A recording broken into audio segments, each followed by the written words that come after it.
Today, we're diving into what might just be the universe's most perfect and frankly most terrifying weapon: gamma-ray bursts.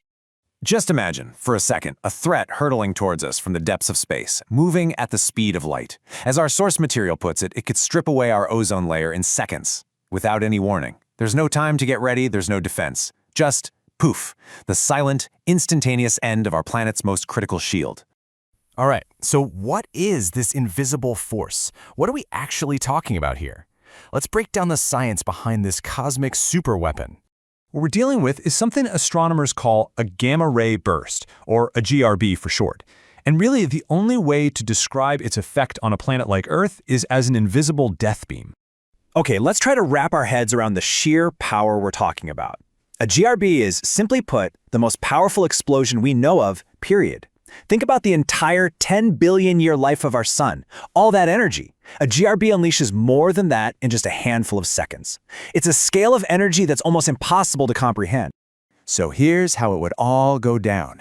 It's this deadly four-step chain reaction. First, the gamma rays, traveling at light speed, would just slam into our upper atmosphere. This impact creates this nasty cocktail of molecules, specifically nitrogen oxides, that are basically poison for ozone. Step 3, those molecules just start shredding our protective ozone layer. And once that shield is gone, the sun's unfiltered, lethal UV radiation floods the entire surface of the Earth. And the result of that? Well, it's not just about getting a really bad sunburn. We're talking about a total collapse of phytoplankton in the oceans. The tiny organisms that form the absolute base of the entire marine food web. Gone. On land, you'd see catastrophic crop failure everywhere, leading to global famine. Biodiversity would just plummet. The bottom line is this: a GRB wouldn't just cause damage, it would trigger a full-blown mass extinction event. So the big question is, what in the cosmos is powerful enough to forge this kind of weapon? Where do these things even come from? Well, it turns out there are two main flavors. First, you've got your long GRBs. These last for more than 2 seconds, and they come from the death of truly enormous stars. As the star's core collapses into a black hole, it fires out these hyper-focused jets of energy. Then you have short GRBs, lasting less than 2 seconds. They have a totally different origin, the absolutely cataclysmic collision of two super-dense neutron stars. And this is where the story gets so cool. For years, the idea that merging neutron stars caused short GRBs was just a theory.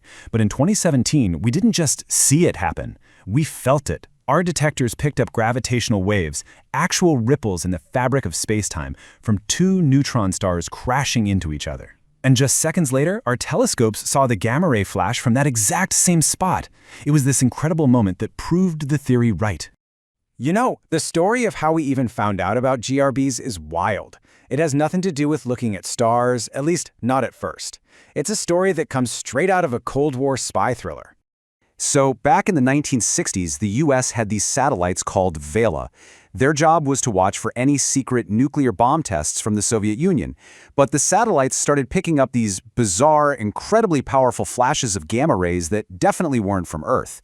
For years, this was all top secret. It wasn't until 1973 that the discovery was finally declassified. It then took until the 90s to confirm they were coming from way outside our galaxy. And the real breakthrough was in 1997, when we finally caught the afterglow of a burst, which let us pinpoint its exact location and finally understand their true, staggering power. Okay, I get it. This all sounds incredibly scary. So let's get to the question that's probably on your mind right now. What are the actual chances of this happening to us? Let's try to calculate the odds in this cosmic lottery. Right, here's a number that might surprise you. Astronomers detect a gamma-ray burst somewhere out there in the universe about once per day. Yeah, they're happening all the time. So if they're happening daily, why are we still here? Well, because a GRB happening is one thing. A GRB being a threat to us is something else entirely. It all boils down to two absolutely critical factors. You need proximity, and you need precision.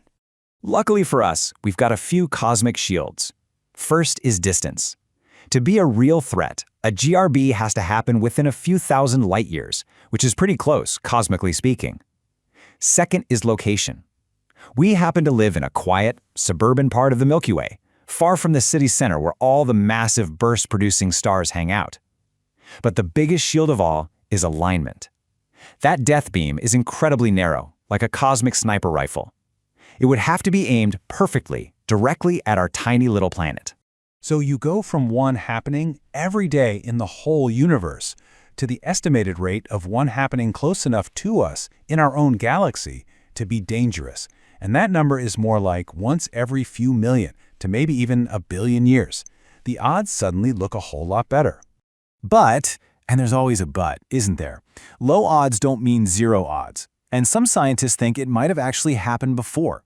There's a pretty compelling hypothesis that the Ordovician-Silurian mass extinction about 440 million years ago might have been caused by a GRB. The evidence is tricky to find after so long, but it's a chilling thought. So after all of that, what's the big takeaway here? What does knowing about these cosmic cannons really tell us about our place in the universe? Let's just be really blunt about this. Because gamma rays travel at the speed of light, the warning is the event itself. By the time our satellites would see it, it's already here, doing its damage, so we have no warning system. And we have absolutely no defense. Zero. So our continued survival isn't because we're smart or because we have advanced technology. Our best and really our only defense is the sheer mind-numbing vastness of space and just the simple dumb luck of probability. We're safe because space is huge and it's really, really hard to hit a tiny target. Which kind of leaves us with one final thought to chew on. These bursts are a powerful reminder that we live in a universe filled with immense, invisible power, governed mostly by chance. So what is the fact that we're even here, on this planet, talking about it? What does that say about how lucky we've been? And just how fragile is that luck, really?